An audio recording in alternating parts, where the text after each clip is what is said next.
Hello guys, আমার কিন্তু দোকানে কেনার পিৎজার থেকে হোমমেড পিৎজাই বেশি ভালো লাগে।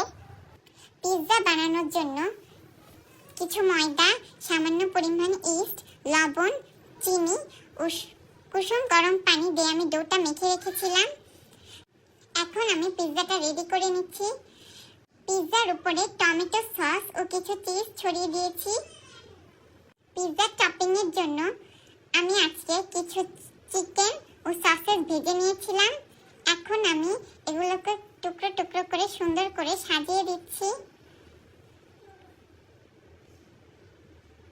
এখন আমি আরো অনেকগুলো চিজ উপর দিয়ে ছড়িয়ে দিব।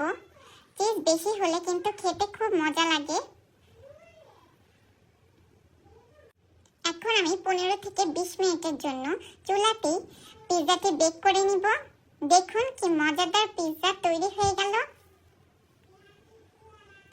এটা কিন্তু খেতে খুবই সুস্বাদু হয়েছিল। আপনারাও বাসায় ট্রাই করে দেখতে পারেন, আসলেই অনেক মজার। এতক্ষণ সাথে থাকার জন্য ধন্যবাদ।